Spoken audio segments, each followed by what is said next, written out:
Muchas gracias por acudir a esta convocatoria conjunta de la Biblioteca Nacional y Acción Cultural Española. Esta mañana se ha abierto al público la exposición Cervantes, 16 personajes que maravillan, que está en la sala polivalente del museo. Y ahora por la tarde la comisaria de la muestra, Rosa Navarro, a la que le agradecemos mucho su enorme dedicación y su entusiasmo, pues nos va a contar un poco el contenido de la exposición, la estructura, la obra de Cervantes, en fin, lo que a continuación vamos a ver. Y desde la Biblioteca Nacional queremos agradecer especialmente el apoyo que nos presta Acción Cultural Española, organización sin la cual muchas de nuestras actividades, en este caso especialmente este año cervantinas, no hubieran sido posibles. Y, lógicamente, pues a todo su equipo y a la gente que ha trabajado, sobre todo en la parte creativa. Los que vayan a ver la exposición entenderán por qué lo digo, porque hay una parte muy potente, artística, museográfica en esta exposición. Pero sin más, pasamos a la charla de Rosa Navarro y les pido para ella un aplauso de bienvenida.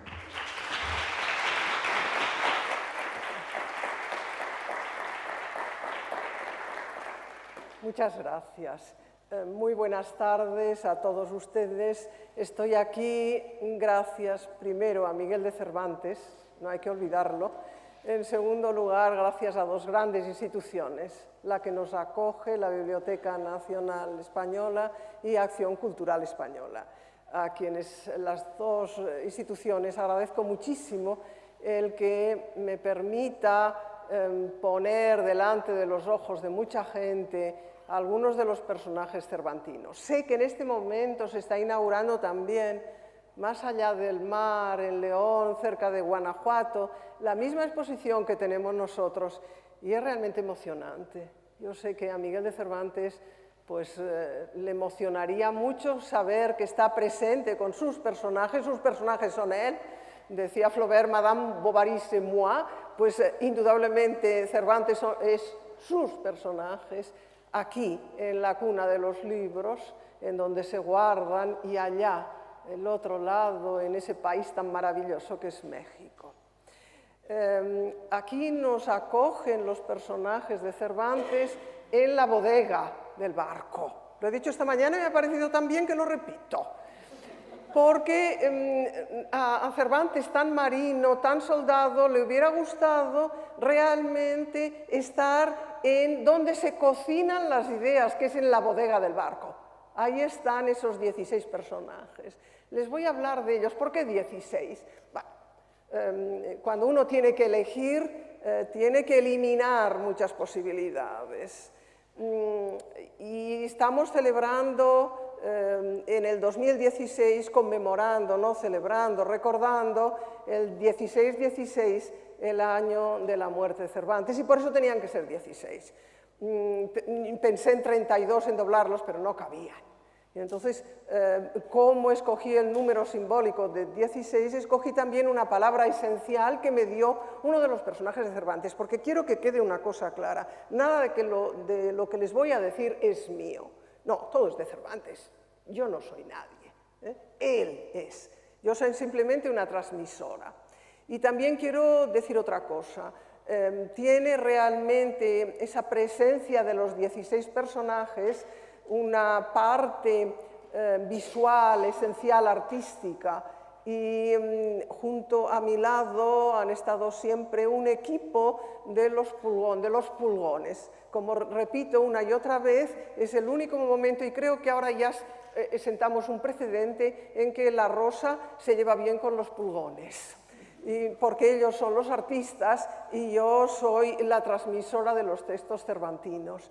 Y verán la belleza de las imágenes que ha creado para nosotros, para Cervantes, Pedro Moreno, ese Premio Nacional de Escenografía genial, de verdad, al que no se le puede poner ningún pero porque nos ha entregado unas imágenes con una simbología y una belleza extraordinaria, y cada una de ellas tiene un pequeño anzuelo para el que la mire, para ver a Dorotea, que es una mujer muy cambiante, como todas las mujeres, Hay que verla a través de una mirilla.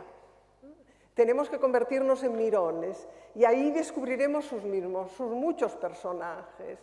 Pero luego podemos escuchar, ya que dos perros hablan, los podemos oír, los podemos escuchar y nos podemos poner las máscaras.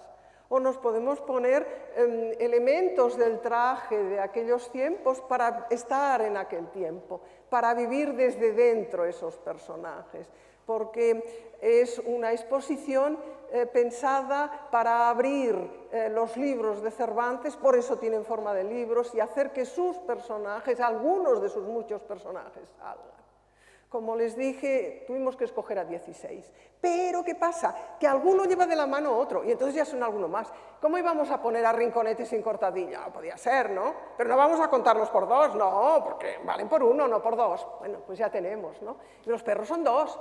Fíjense ustedes cómo mezclamos. Dos pícaros, preciosa, una gitanilla maravillosa, una mujer estupenda, inteligente. Esa sí que reivindica su libertad. Cuando los gitanos le dicen que le entregan a Andrés Caballero, ese joven que se ha hecho gitano por su amor, ella le dice, podrá ser tuyo mi cuerpo, pero mi alma es libre. Esa sí que es una reivindicación preciosa de la libertad del alma, del querer, que ella es la que entrega. Pues bien, ahí está también la gitanilla con su lluvia de oro. Y luego aparece, ella va sola, eso sí. Luego aparecen los duques, que son dos. Pero es que, ¿cómo íbamos a poner al duque sin la duquesa sin el duque? No, no puede ser. Son los dos los que crean ese mundo de fantasías para Cervantes, digo, para Don Quijote y para Sancho. Entonces, como ven ustedes, de la mano llevan, y Pedro Moreno, me he acordado porque Pedro Moreno me dijo, Rosa, detrás de Chanfalla tengo que poner a la Chirinos, no puedo dejar que actúe Chanfalla sin la Chirinos, se lo agradecí mucho, porque efectivamente allí está. Cuando llegan al pueblo le dice, afílate la lengua para hablar con ellos, pero cuidado, no despuntes de aguda, es decir, tienes que alabarlos, pero tampoco te pases, que es lo que hay que hacer siempre, hacer una alabanza adecuada para que no se vea que es fingida. Pues bien, esos son algunos de los personajes. Y les he dicho al comienzo que he elegido el número 16, costó llegar a él, a pesar de lo fácil, y una palabra clave que me la ha dado uno de los personajes de Cervantes, que es Chanfalla. ¿Por qué? Porque tiene un retablo de las maravillas. Y si les parece, voy a empezar con palabras suyas. Atención, señores, que comienzo. O tú, quien quiera que fuiste, que fabricaste este retablo de las maravillas, te conjuro, apremio y mando que muestres enseguida a estos señores algunas de tus maravillosas maravillas. Es que no se puede superar, ¿no? Porque ya ahora me pondría a leer trozos, ¿no?, suyos, que es mucho mejor que lo que digo yo, pero tengo que escoger, ¿no? Y miren ustedes, a través de esos personajes ya les he contado un poco, como son libros abiertos, como está un audiovisual que nos cuenta pinceladas la vida de Cervantes, como hay una cronología, es decir, los elementos complementarios para situar en el tiempo y en la obra de Cervantes esos libros.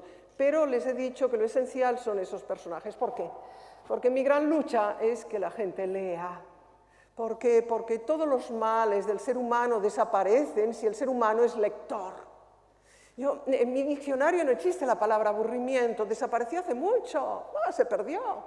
¿Por qué? Porque mientras tenga un libro no puedo aburrirme. Recuerdo que un día iba en el AVE y estaba leyendo, les confieso, una obra francesa medieval, pues estaba buscando una cosa precisa, un Tristán en prosa, muy difícil, entendía la mitad. Pero tenía allí mi Tristán en prosa, esa obra francesa medieval, y como soy comisaria gracias a las exposiciones, a veces ejerzo en el campo sinónimo sin tener exposición. ¿Qué quiero decir con esto? Que tengo vocación detectivesca. No hace mucho una alumna me dijo, recuerdo tus clases del siglo pasado y siempre decías que leías novelas policíacas porque te iban muy bien. Claro, porque quería ser comisaria, ya lo vi, esto está claro. Y en el tren también voy de comisaria y entonces intenté averiguar, estaba un señor a mi lado, muy trabajador, muy activo, que hacía muchas cosas y me interesó mucho saber a qué se dedicaba el señor, no lo conseguí, Y curiosamente era el día anterior, hace ya de esto pues unos 3 o 4 años, era el día anterior a la entrega del premio Cervantes y ahí estaba en Alcalá porque había sido jurado del premio en la entrega del premio Cervantes precisamente. Y ahí que el señor que tenía a mi lado me descubre y me dice, pero si usted era mi vecina de asiento en el AVE. Él ocupaba un alto cargo de la cultura, con razón, porque trabajaba muchísimo a mi lado. Yo no había conseguido averiguar quién era, pero a él le pasaba lo mismo que a mí, quería saber quién era yo. Y dice, leía un libro francés, dice, medieval, muy difícil. Digo, ay, este se ha fijado lo mismo que yo, ¿no? Dice, y claro, solo usted podía estar en la entrega de los premios Cervantes. ¿Por qué? Porque leíamos los dos, ¿no? Eso es lo que quería Cervantes, que la gente leyera, porque él confiaba en dos cosas, como verán, en la imprenta, es decir, en el sistema de difusión de la cultura y de la creación, y en la lectura. Esos son los dos pilares que justifican la enorme creación de Cervantes, que apuntalan porque su genialidad es suya, ¿no? Pues bien, a partir de esto quiero decirles que en cada uno y todos sus personajes se manifiesta su genialidad, su originalidad como creador. Y les voy a dar unas pinceladas solo. La gitanilla, esa muchacha tan guapa, bailando, esa no le tuve que decir nada a Pedro Moreno. Con la gran sultana, ¿te acuerdas, Quique? Él es uno de los pulgones. Le tuve que decir a Pedro Moreno que había hecho una gran sultana gorda porque él la veía comiendo confites siempre. Y le dije, tiene 18 años, tiene que seducir al sultán. No puede ser gorda, Pedro. Y luché y la ha hecho magnífica, maravillosa, la más guapa de todas, ¿no? Pero Preciosa ya la hizo maravillosa desde el comienzo. Le dije, acuérdate que es rubia, porque está entre gitanas y tiene que destacarse entre ellas. Sí, la ha hecho rubia, la ha hecho guapísima, de verdad.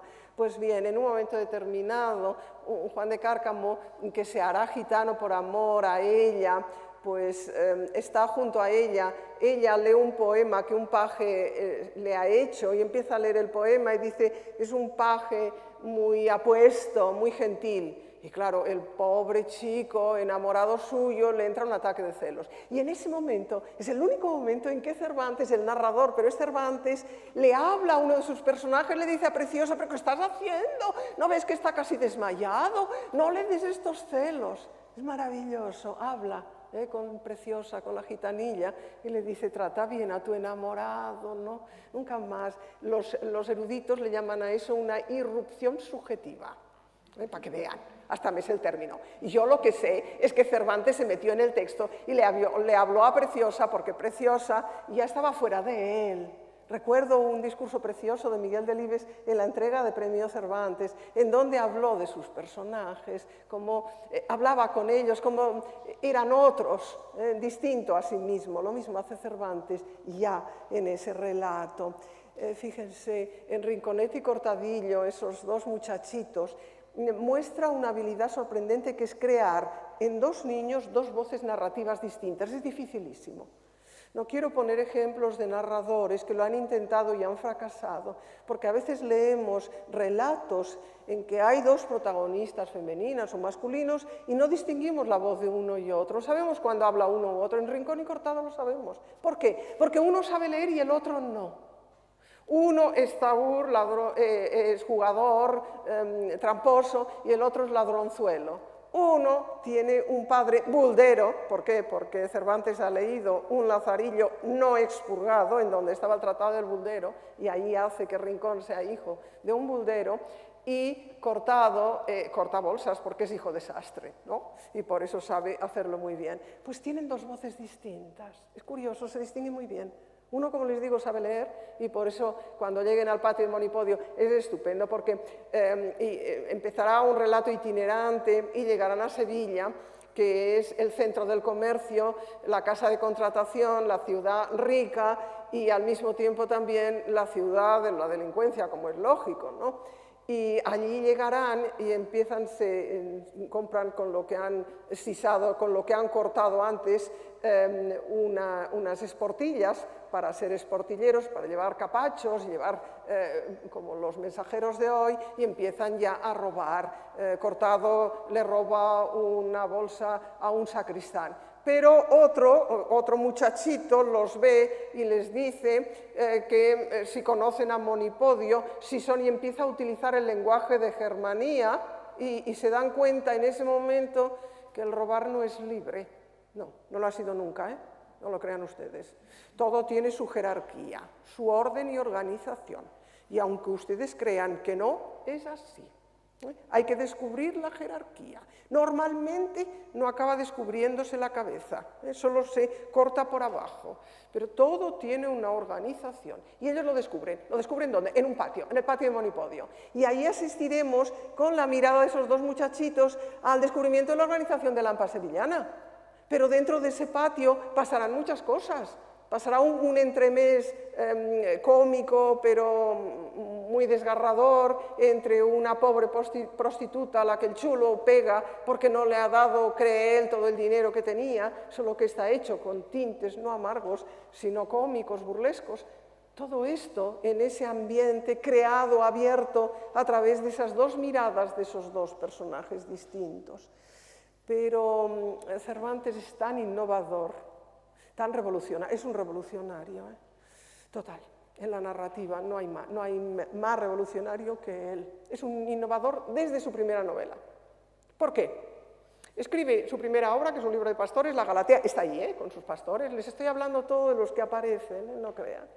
Aparece con sus pastores al comienzo, Galatea. Es un libro de pastores, sí. Lo escribe se publica en el 85, es su primera obra. Luego tardará mucho en publicar las otras.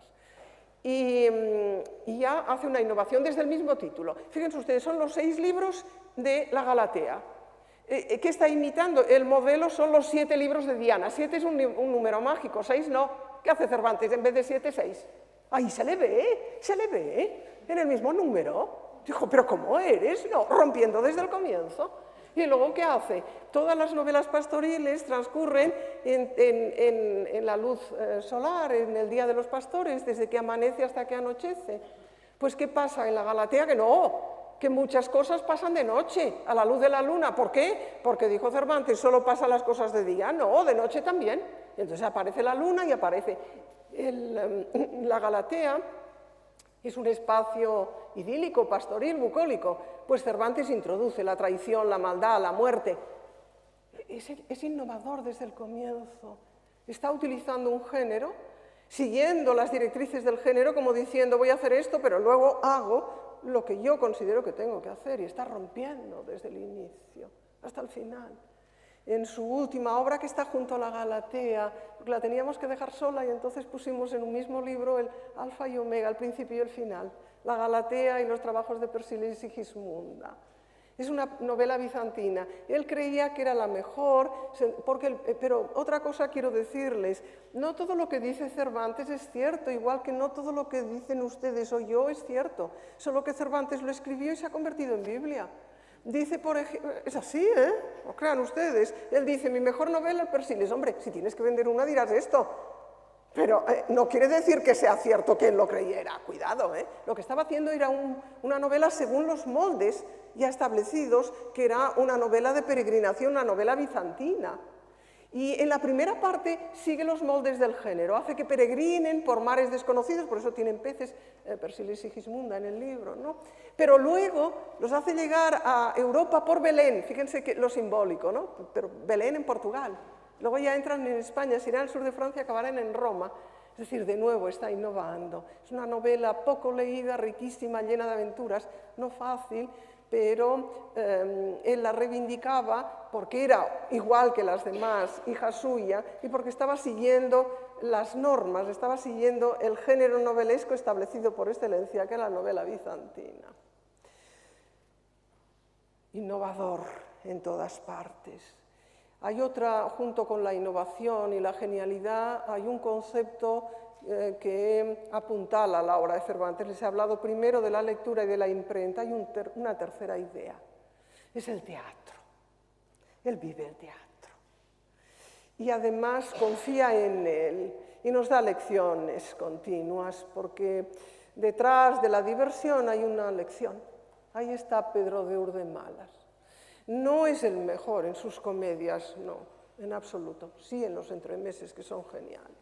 En las comedias quiso innovar demasiado Entonces rompió un poco en exceso las normas del género. Y ahí les llevo a Pedro de Urdemalas, que urde buenas y malas, es un tracista, es un hombre ingenioso, listo. En la vida desempeña multitud de oficios, es mozo de ciego, mozo de rufián, se va a las Indias y vuelve sin nada, va de amo en amo pasándolo mal, hasta que sirve, aconseja a un alcalde que necesita consejo. Necesitaríamos muchos Pedros de Urdemalas por todas partes, porque lo hace con sensatez y con inteligencia. Y un adivino le mira las manos y le dice que él va a ser gitano primero, pero que luego va a ser papa, va a ser rey, va a ser muchas cosas. Y él es gitano para poder ser todas las otras cosas. ¿Por qué? Porque va a ser actor. Y siendo actor, puede ser rey, puede ser papa, puede ser emperador, puede ser lo que quieras. Y esa es la gran lección de Cervantes. Si la vida solo te deja, pues eso, ser un perdedor como él fue, si tú actúas en el gran teatro del mundo, puedes ser lo que quieres ser. Como dice su Don Quijote, yo sé quién soy y puedo ser los 7 de la fama, los que sean, porque él puede desempeñar, y lo hace en ese momento, los papeles que él quiera. Es el teatro. Y el teatro aparece en todas partes, dentro y fuera de sus obras, y es un continuo canto a ese arte tan maravilloso que él vivió y lo transformó en letra impresa. Porque vuelvo un poco a lo que les decía, porque me voy acercando a 2 locos. Primero a mi licenciado Vidriera, al que quiero mucho, y luego ya llegaré a las aguas profundas de nuestro Don Quijote y Sancho. Pues miren, él cree tanto en la imprenta que da a imprimir sus comedias, sus entremeses nunca representados, y no era lo habitual, perdonen. Las comedias se representaban y luego se reunían en sueltas, se hacían antologías, compilaciones. Y en cambio él convierte en obra impresa obras, dice él, que no fueron antes representadas. Confía plenamente en la difusión de la imprenta, tiene una intuición extraordinaria, porque realmente era el gran invento que permitió la transmisión de la cultura y del conocimiento, y él vive ya tiempos en que este maravilloso invento está asentado. Fíjense que es de mitad del siglo XV, pero durante un siglo es todavía incipiente el invento hasta que ya se impone, y cuando viene la censura nos damos cuenta. El índice de libros prohibidos, la premática de Felipe II de 1558 y 1559 nos da idea de que se ha asentado ya la invención, el invento maravilloso de la imprenta, y Cervantes vive libros, vive tiempos de imprenta. Les llevo a otro loco y me meto en el Quijote. Calculo el tiempo porque no quiero pasarme. Sé que hace mucho calor porque los veo a ustedes, pero confío en que la palabra de Cervantes nos haga vivir el veranillo de San Miguel, como me dijeron que se llamaba ¿no? Gozosamente.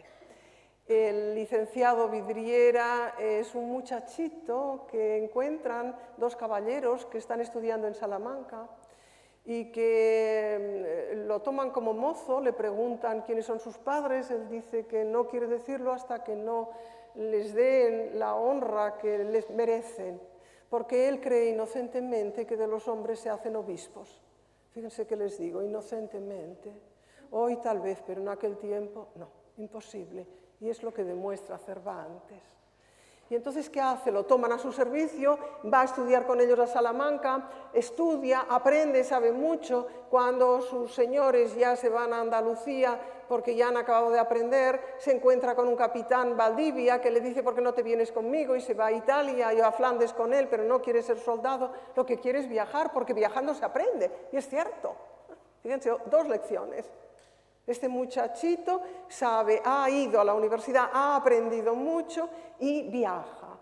Y cuando ya realmente tiene esa madurez y quiere seguir en Salamanca estudiando para saber más, resulta que viene un acontecimiento que rompe el curso de su existencia. Una dama de rumbo, una cortesana, se enamora de él no le hace caso, le da un membrillo envenenado, en fin, con unos hechizos para que se enamore de ella, y en lugar de esto pues lo pone al borde de la muerte, lo salva de la muerte, pero cuando pues vuelve en sí está loco. ¿Por qué? Porque se cree de vidrio. No crean, no está tan loco, ¿eh? Sí, me encanta porque busca el disfraz adecuado. Si uno es de vidrio, tiene que ir como irían los que son de vidrio, ¿no? Pues con una sarga, ¿no? Sin cinturones que aprietan, y luego cuando lo llevan a la corte lo tienen que llevar con virutas como si fueran también de vidrio, ¿no? Pues para eso, en verano duerme en los pajares para no romperse. Esa es la característica, pero sabe mucho. Y dice verdades. Fíjense, en un momento determinado le pica una avispa y él está intentando quitársela y le dicen, pero si eres de vidrio, ¿cómo te pica la avispa? Dice, porque es murmuradora. Las lenguas murmuradoras destruyen cuerpos de acero o de bronce. Siempre apunta, siempre dispara. Y como es un loco, es un bufón, todos le escuchan, se ríen de él, gozan, aunque esté diciendo, apuntando muy bien, porque ha aprendido mucho y sabe.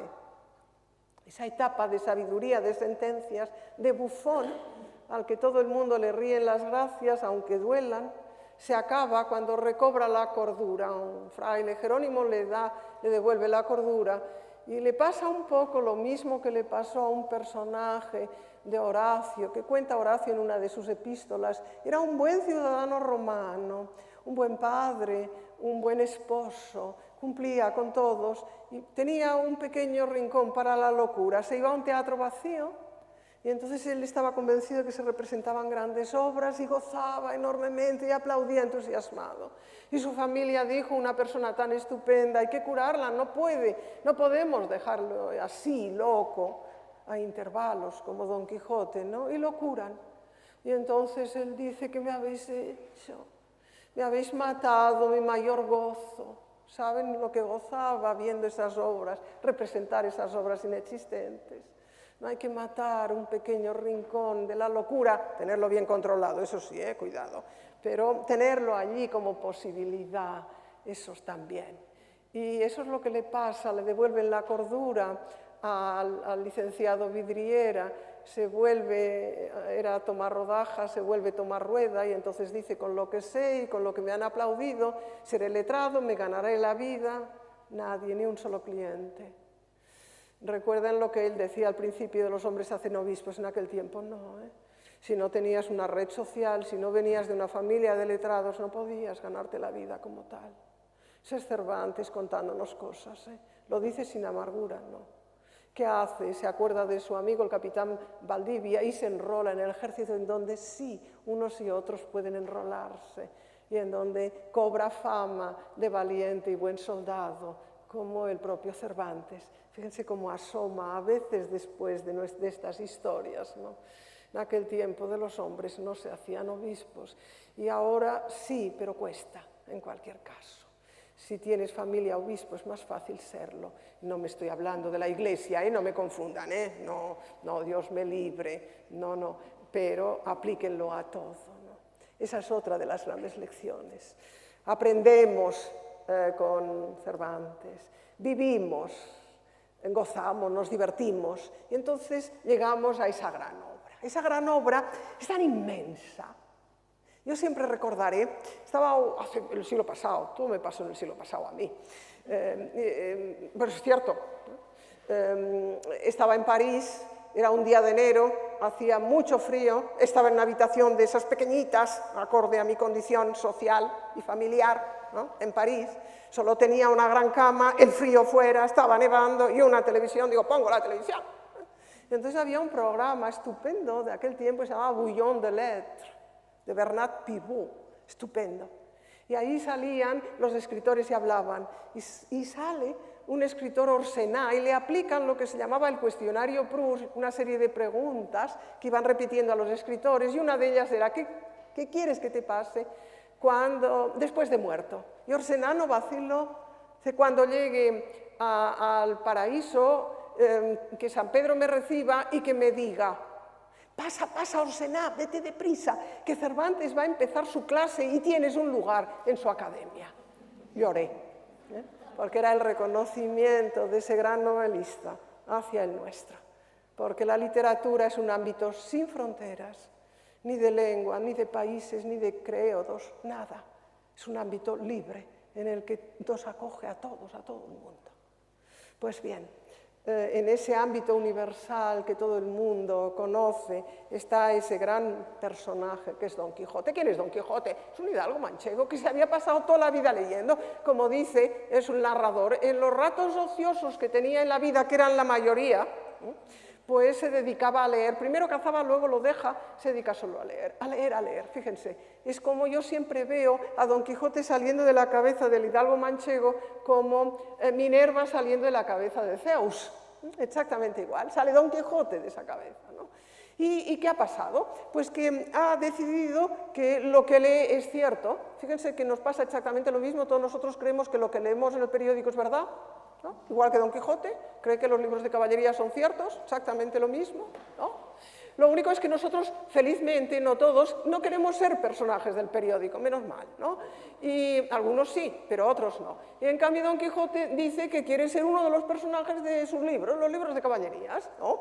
Y entonces que el mundo le necesita, que hay muchos seres necesitados de su valentía. Y entonces, como yo les cuento siempre a los niños, vamos a ver, si queréis ser algo, primero, ¿qué tenéis que hacer?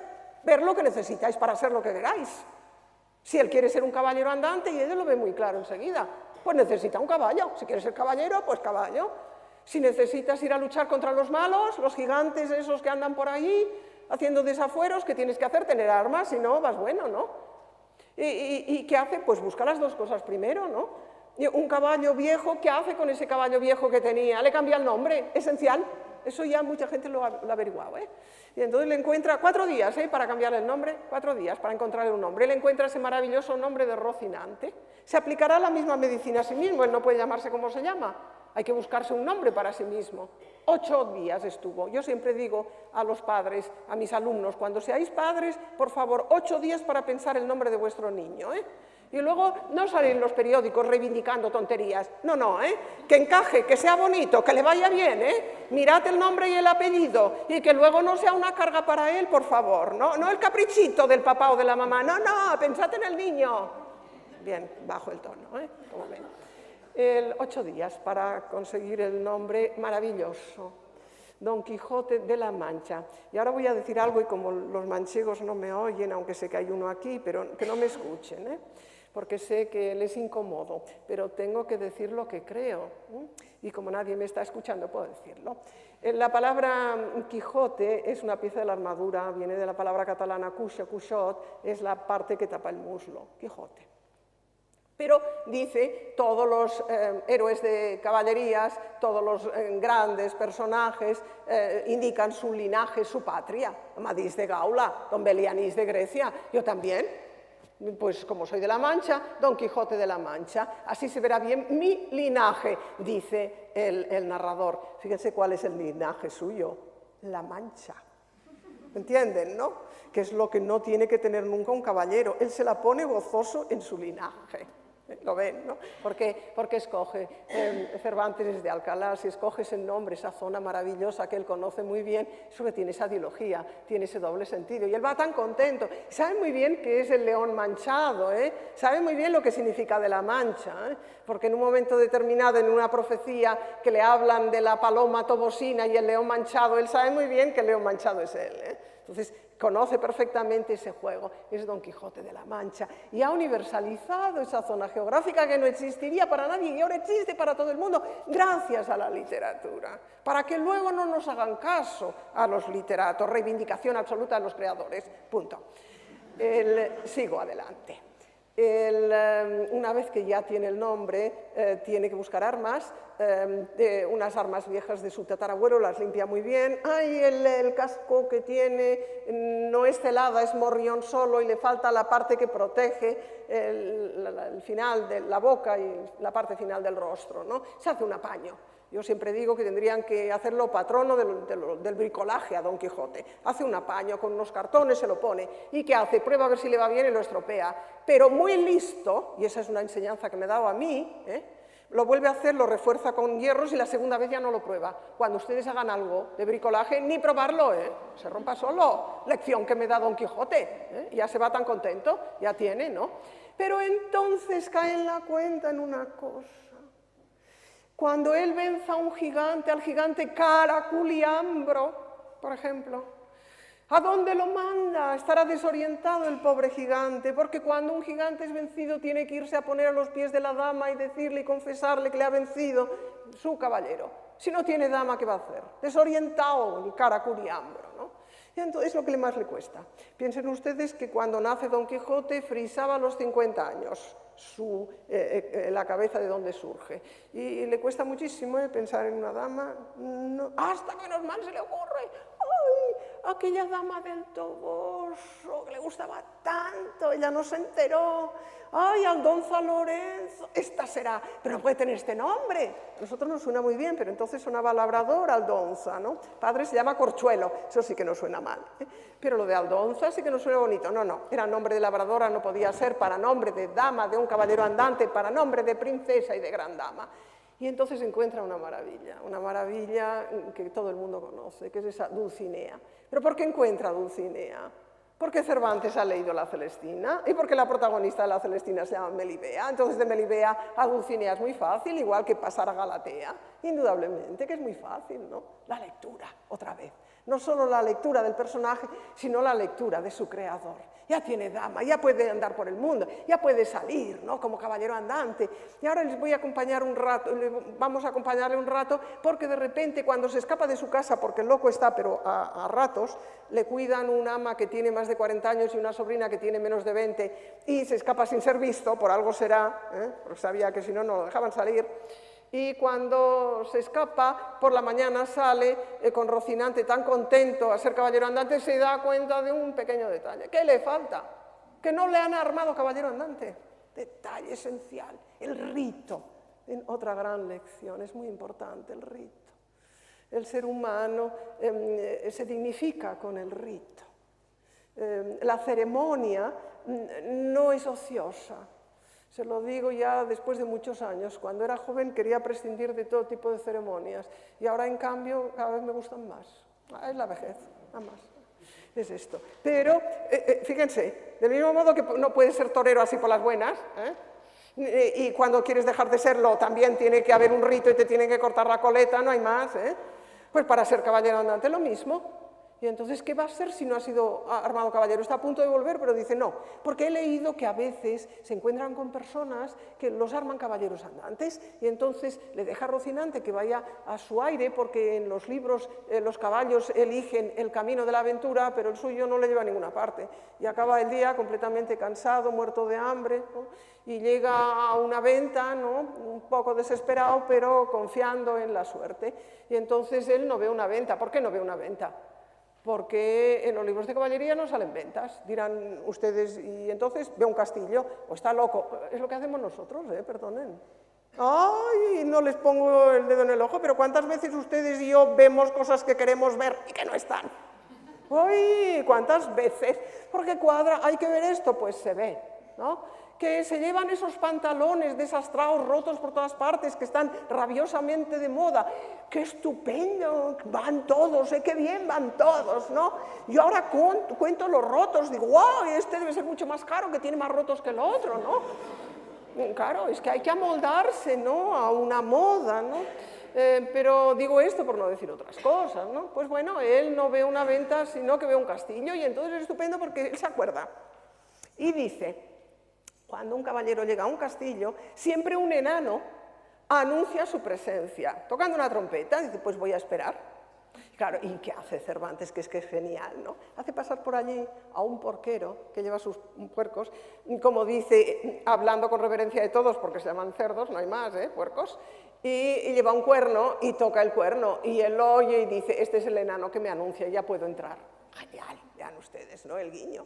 Entonces entra, y en la puerta de la venta hay 2 mozas de partido, no se lo traduzco, ¿para qué, no? Pero él le llama doncellas y ellas les entra un ataque de risa porque, como dice el narrador, es una palabra tan inadecuada para ellas, ¿no?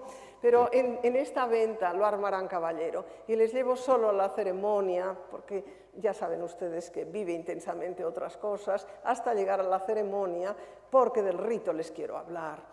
El rito consiste en que tienen que leer un pasaje, siempre hay un arzobispo o obispo junto con un rey que es el que arma, o un caballero de alta estirpe que arma caballero a otro, allí es el ventero, ¿qué le vamos a hacer, no? Y las 2 ayudantas, las mozas de partido, bueno, algo es algo, ¿no? Y entonces necesitan una Biblia, no tienen Biblia, bueno, un libro necesitan, el libro de la cebada, ¿vale? Entonces empieza a murmurar, y dirán ustedes, ¿qué es esto? Perdonen, hasta el Concilio Vaticano la misa se decía siempre en latín porque estaba prohibido traducir los textos latinos que nadie o casi nadie entendía a las lenguas vernáculas. Entonces muchos de los que iban a misa, ya no digo de los que la oficiaban, Dios me libre, pero de los que asistían a misa no nos enterábamos de nada, y era lo mismo que el libro de cebada, ¿eh? Vamos a ver. Como ven, la actualidad del Quijote se puede ver por todas partes. Lee, le da un golpe con su propia espada, y entonces viene el momento de la ceremonia que quiero decirles.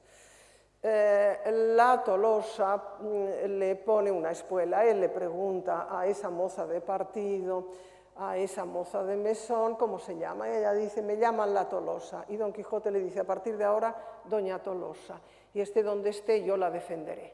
Viene la otra, le calza la otra espuela y dice, ¿y usted cómo, y vuesa merced cómo se llama? Me llaman la Molinera porque mi padre es molinero. A partir de ahora, doña Molinera, y esté donde esté, la defenderé. El narrador no dice nada, pero yo sé muy bien, porque les conozco, que fue el momento más feliz de estas 2 mujeres. El momento más feliz. Alguien las trató con dignidad. Alguien. Esa es otra de las grandes hazañas de Don Quijote. Tratar con dignidad a esas 2 pobres mujeres.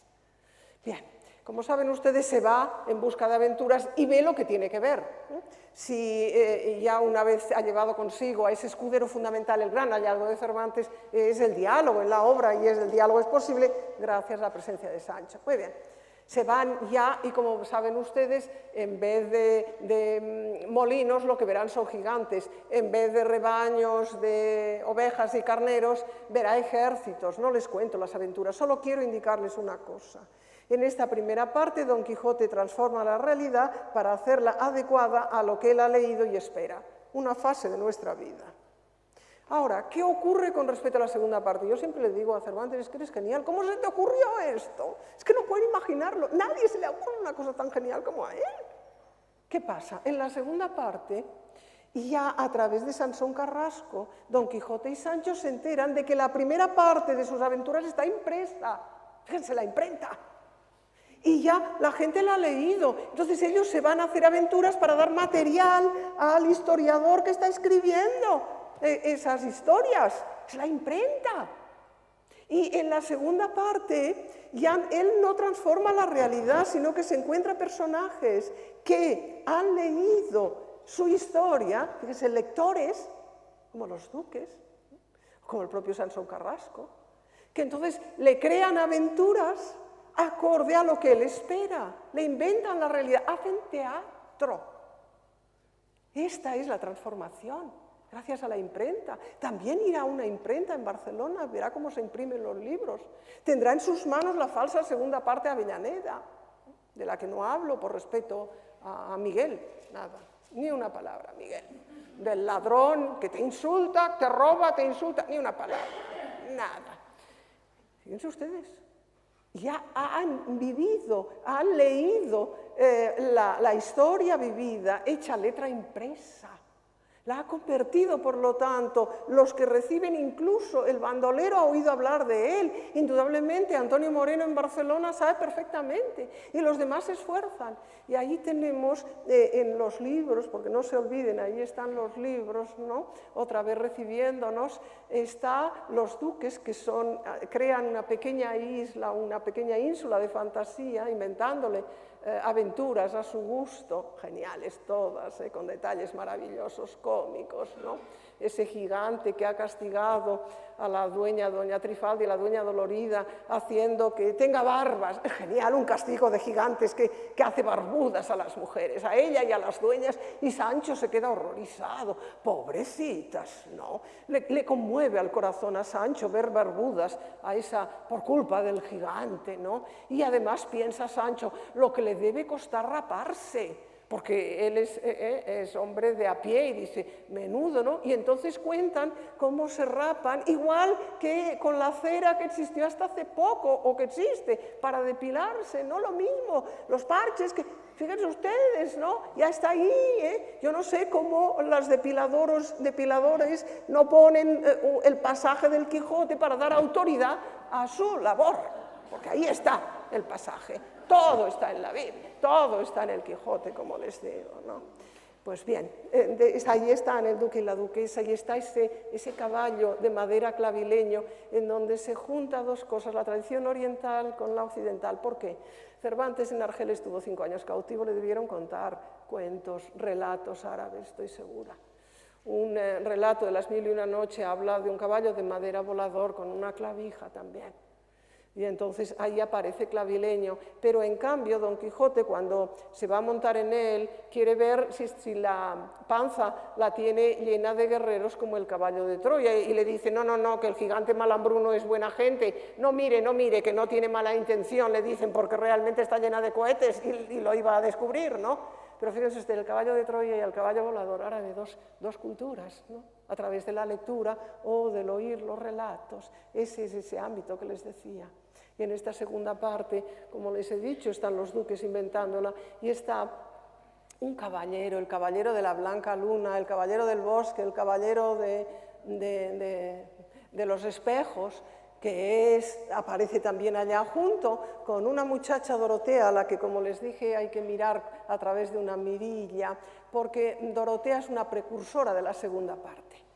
Dorotea tiene muchas personalidades, y una de ellas es la de la princesa Micomicona, para que Don Quijote venza a un gigante y así pueda dedicarse solo a esto, y lo pueden hacer ver que está encantado y devolverlo a su tierra, devolverlo a su aldea. Y esa Dorotea que aparece ahí en el libro está acompañado del caballero de los espejos o de la blanca luna, porque es su continuador.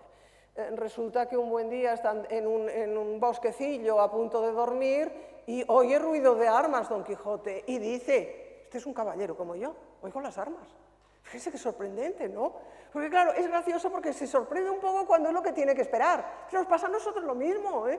De repente, cuando estamos en un sitio en donde sabemos que va a venir algo, cuando viene nos asombramos, ¿no? Pues eso, no hay más, ¿eh? Si uno hace puenting, algún día se la puede pegar, y cuando se la pega se asombra. Oye, no voy en contra de nada, estoy describiendo, ¿no? Pues exactamente lo mismo. Oye, un caballero andante. Y sí, cuando amanece ve un caballero andante. Es el caballero que llama del bosque o de los espejos, ¿no? Que lleva unas lunas de espejos, ¿no? Y lo reta diciendo que él ha vencido a Don Quijote de la Mancha. Y Don Quijote no se enfada, ¿eh? Aguanta bien ante un mentiroso que dice que lo ha vencido a él y que no lo reconoce. Aguanta estupendamente, ¿eh? Pero luego le va a demostrar cómo es mentira esto, ¿eh? Y que la vandalia suya no tiene nada que ver con Dulcinea del Toboso, ¿no? Pero ¿qué pasa? ¿Quién es ese caballero? Es Sansón Carrasco, que ha querido disfrazarse para vencer a Don Quijote y mandarlo a su aldea, es decir, le sigue el teatro, le está dando la realidad que quiere, pero ¿qué le pasa? Que le sale mal.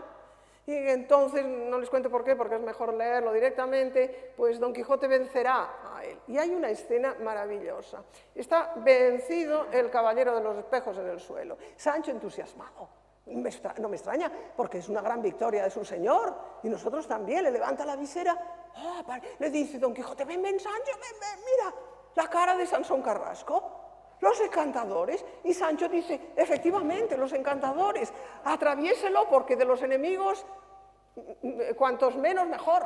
Y él es el que le incita al otro a clavarle, a atravesarle con la espada la cara, ¿no? Tiene que venir corriendo el escudero que tenía unas grandes narices y le han desaparecido, que esto me decía el vecino de Sancho, le dice, no, que Sansón Carrasco. En ese momento reacciona Sansón y dice y jura que Dulcinea del Toboso es la más bella del mundo y que hará lo que quiera para que no la atraviese, ¿no? Y luego se marcharán los dos molidos y escarmentados. Y Sancho y Don Quijote van hablando, ¿será o no será? Y Don Quijote le hace un razonamiento maravilloso que yo comparto. Vamos a ver, Sancho, ¿en qué cabeza cabe que Sansón Carrasco se disfrace de caballero andante y venga a luchar contra mí cuando no es caballero andante y cuando no tiene nada contra mí? ¿En qué cabeza cabe? Es que tiene razón, ¿en qué cabeza cabe? Yo siempre he sospechado que ese no era Sansón Carrasco, que era una transformación de los encantadores, pero no tenía lógica, ¿lo ven, no? Es que la lógica es aplastante, la de Don Quijote, ¿no? ¿En qué cabeza cabe? Es verdad, ¿no? Bien, luego lo vencerá definitivamente en la playa de Barcelona y, como saben ustedes, no solo vuelve para intentar conseguir lo que no había conseguido, sino también para vengarse de su derrota. Lo vencerá y el primero que se da cuenta del gran desastre que ha hecho fue el caballero barcelonés Antonio Moreno, que le dice que ha sido la peor derrota que podía haber, o la peor victoria que podía haber conseguido, porque había acabado con el mejor caballero andante de todos los tiempos. Y efectivamente volverá a su aldea vencido, y por más que Sancho le anima, que podemos ser pastores, y volverá al comienzo y entrar en el campo de la pastora Galatea, pues ya la depresión y la calentura acabarán con él y morirá, y tiene que morir en la cama, igual que murió Tirante el Blanco en la cama, que es otro de los grandes libros que leyó Cervantes, porque si no lo mata, el traidor, alevoso, insultante, usurpador de Avellaneda, que yo sé quién es, pues le hubiera, y me callo, le hubiera de nuevo, o cualquier otro gañán del mundo, le hubiera robado el personaje. Lo tiene que matar porque una vez muerto no se pueden resucitar, ni a los entes de ficción. ¿Por qué? Porque son seres tan reales como nosotros. Yo con los niños siempre lucho porque a ellos lo que les gusta es que los entes literarios, los entes de ficción, los personajes literarios sean reales. Siempre me dicen, Rosa, pero el Lazarillo existió, Don Quijote existió. Yo les digo que sí. Porque si les digo que no, ¿y qué más da que sea que sí o que no? Tienen las mismas letras, ¿no? Un sí que no. Eso lo dice un personaje de Cervantes, la señora Cornelia, y por sí o por no, dijo sí. Pues yo, por sí o por no, digo sí. Ellos se quedan tan contentos. ¿Y qué más da si a lo largo del tiempo la ficción, los límites entre la ficción y la realidad desaparecen? ¿Cuántos de nosotros ya no sabemos si lo que nos recordamos ha existido, nos lo hemos inventado? Eso lo decía Banville. En sus novelas siempre vuelve sobre esto, cómo la memoria la reconstruimos según diversos elementos. Pues qué más da que sea cierto o no sea cierto. Los entes de ficción de Cervantes tienen mucha más realidad que muchas personas e indudablemente todos ellos convierten en un genio de la escritura a Miguel de Cervantes. Por eso esa exposición, para invitarles a conocer a algunos de los muchos, los seleccioné y les acabo contando un chiste porque lo viví también. Y con esto acabaré mi visión cervantina, porque si algo mantuvo vivo Cervantes hasta el último momento fue su sentido del humor, que es lo que le salvó de crítica, de ironía, de gracia, de inteligencia. Era igual lo que le pasaba, él la mantenía. Dos amigos se encuentran, y habían estudiado juntos y uno está muy envejecido y el otro le dice, pero qué viejo te veo, ¿qué te pasa? El trabajo. ¿Trabajas mucho? No muchas horas, pero es terrible el trabajo. ¿Y dónde trabajas? Una fábrica de judías. ¿Una fábrica de judías? ¿Tienes que cargar sacos? No. Pues ¿qué tienes que hacer? Dice, separar las judías grandes de las chicas. Dice, ¿y eso es tan cansado? ¿Sabes qué es a cada instante tener que tomar una decisión? No lo saben ustedes, el tiempo que me pasé pensando cuántos personajes, 32, 16, y al final Miguel se me apareció y me dijo, déjalo, Rosa, 16. Y ahí están, a su alcance, a su visión, gracias a la biblioteca Nacional Española, gracias a Acción Cultural, gracias a los Pulgones, a Pedro Moreno, gracias a todos, y a su mirada, porque si ustedes no van a la exposición, no ven esos personajes, no existen. Lo que no se mira no existe. Gracias.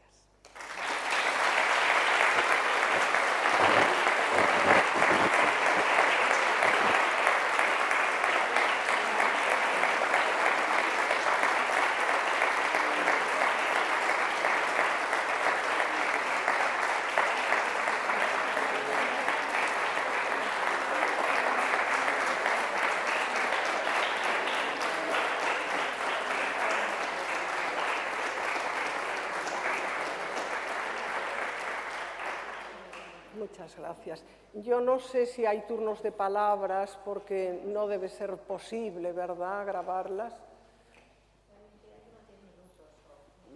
Si alguien quiere preguntarme algo, si no sé contestar también tengo un chiste.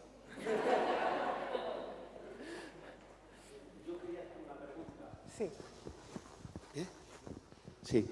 Bueno, primero, darle las gracias por esta lección tan magistral. Después también darle las gracias porque hace 2 domingos la oí en Radio Nacional y me enamoré de usted. Gracias, gracias. Es el único. Y espero seguir oyéndola.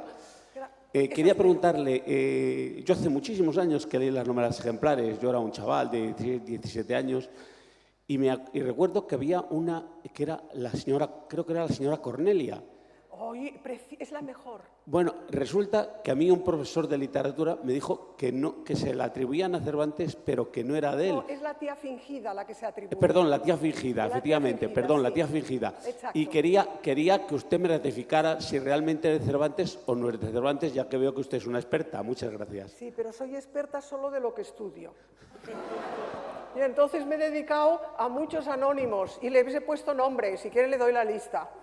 Estoy a punto de quitar otro, porque mi especialidad son los anónimos y las atribuciones y cosas demás.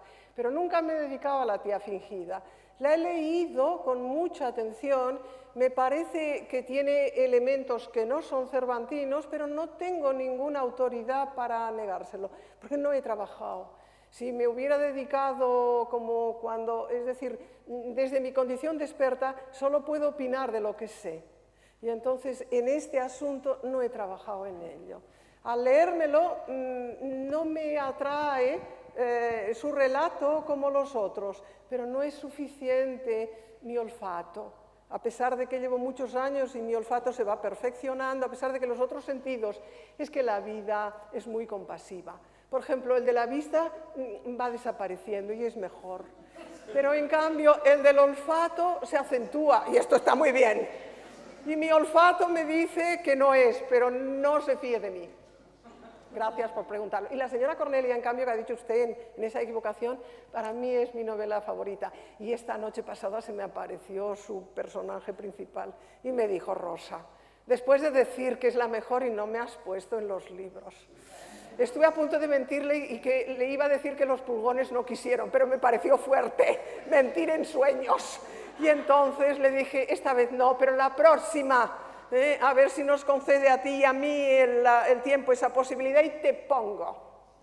Es una obra maravillosa, de verdad, en donde Cervantes le da las riendas de la acción a sus propios personajes y va creando, no pasa nada en realidad, todo empieza como empieza la Celestina, si no llega a escaparse el Azor, no hay Celestina, ¿no? Pues ahí un español va por la calle y le dicen, ¿es usted Fabio? Y él no se llama Fabio, pero por sí o por no, dice sí, y le dan un niño en los brazos y empieza todo. Yo les recomiendo que si les dicen a ustedes, ¿es usted Fabio? Y no lo son, diga que no,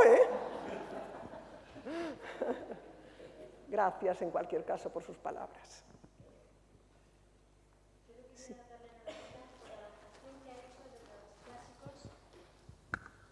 La adaptación que ha hecho a los clásicos para los niños, sobre todo las novelas ejemplares que yo las estoy trabajando ahora, para los niños. Eso me ha encantado.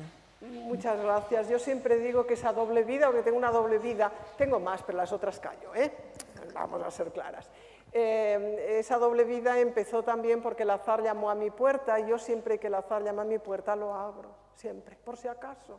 A veces no hay nadie, llaman, no hay nadie. Bueno, yo creía que era el azar, no. Pero esa vez la directora de una colección, de una editorial, me pidió en el 2004 que hiciera una adaptación para niños del Quijote. Y yo, en lugar de decirle que no, porque no lo había hecho nunca, le dije, dame 15 días. Quiero saber si lo sé hacer, A, B, si me gusta hacerlo. Porque yo solo hago lo que sé hacer y lo que me gusta hacerlo. Ya, a mi edad, solo eso. Y hace 10 años también. Y entonces empecé a hacerlo. ¡Ay, cómo me divertí! Me lo pasaba bomba. Y eso que tenía que reducirlo mucho porque tengo que reducir a las páginas que exige el libro, ¿no? Y me lo pasé también, pero no sabía si lo había hecho adecuado a los niños, porque claro, yo me dirigía a ellos, según yo lo hacía estupendamente, pero es que yo parece que no tengo abuela, porque no tengo abuela, ¿no? Pero dije, mejor que lo pongas, que lo pruebes. Pero yo me dije a mí misma, mira lo que le pasó a Don Quijote, ¿no? Pero digo, bueno, atrévete, atrévete. Y entonces se lo mandé por correo, por mail, mejor dicho, a un niño de una amiga mía que no leía nada. Siempre lo recuerdo, es el mítico Jaime, que tenía 10 años y que no leía.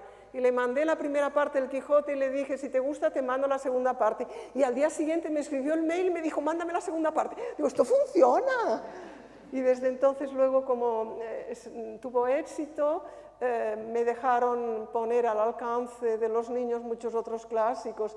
Sigo en esta lucha. Luego esa gran alegoría que es la crisis, porque es una figura alegórica la crisis. Sí, antes era la vanidad, la envidia y ahora también estas, pero es otra gran figura alegórica, es la crisis. Y me cerró la colección. Y entonces, pero ya están impresos unos cuantos y es la forma de que los niños se diviertan, vivan. Les contaré una anécdota que siempre la cuento porque me llenó de gozo. Cuando voy a los colegios, los niños les gusta que les dedique el libro, porque uno me vino con un papel roñoso y lo escribí, la maestra le dijo, no vayas a tirar esto, dice, esto va para cuadro. Me dijo, genial, el papel roñoso con la firma, esto va para cuadro, me dijo el niño, cantador, ¿eh? Y el niño, le estaba firmando un lazarillo a un niño y me dijo, Rosa, ¿te puedo hacer una pregunta? Digo, sí, claro. ¿Qué golpe te parece que le dolió más a Lázaro de los que le dieron? Digo, hombre, el del clérigo que se quedó 3 días inconsciente y me mira y me dice, ¿y qué me dices del jarrazo? Estuve a punto de abrazarlo llorando. No lo hice para no asustarlo, porque, claro, porque Lázaro era para él como para mí. Compartíamos un personaje.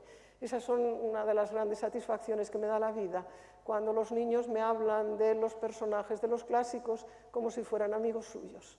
Por eso quiero que vean a la gitanilla bailando y por eso quiero que vean a los demás, porque mi gran esperanza es crear nuevos lectores en nuestro futuro, que son los niños, los jóvenes, y ellos les tenemos que dar, crear, meter dentro el vicio de la lectura, que es difícil, ya lo sé, cada vez más difícil, ya lo sé.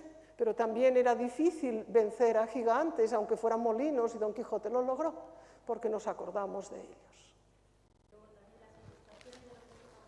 Preciosas. Le podría contar montones. Las ilustraciones me decía que le gustan mucho. He tenido muy buenos ilustradores. Y son las imágenes, es lo mismo que pasa con la creación de Pedro Moreno. Son tan bellas las figuras que te enamoran. Por eso yo me metía y le decía, hombre, no, que has hecho demasiado gorda la gran sultana, aunque sea a través de la celosía, ¿no? En cambio, a Preciosa la había hecho estupenda y él mismo se implicaba y cambiaba y hacía, ¿no? Los ilustradores que he tenido siempre, he tenido mucha suerte. Y es gracioso porque el niño luego ve los defectos, por ejemplo, en la adaptación del Cantar de Mio Cid, como dice al comienzo, el cantar, el Cid se marcha injustamente desterrado y ve las puertas abiertas de sus palacios con las alcándaras vacías, con las perchas sin nada, ¿no? Y el dibujante no me leyó bien o fue por su cuenta, ¿no? Y dibujó una casa con las puertas cerradas y un niño me dijo, tú dices que dejaba las puertas abiertas, están cerradas. Improvisé enseguida un golpe de aire. Entre lo que dijo y lo que está puesto aquí, cerradas las puertas. Y con los niños se puede dialogar, porque es lo que pasa con las gafas que hay allá, comprende. Él me lo aceptó perfectamente. Alguno de ustedes me diría, ¿qué tonterías dice? Él jamás. El niño tiene todavía la imaginación y la fantasía despierta y se puede dialogar con ellos. Y por eso yo digo, allí hay unas gafas junto al retablo de las maravillas de Chanfalla y te las pones y desaparecen las figuras que hay en el fondo. Nunca hay que ponerse esas gafas de la realidad, hay que tener siempre los ojos abiertos a la imaginación y a la fantasía, para poder leer y gozar con Cervantes y todos los grandes escritores. Muchas gracias.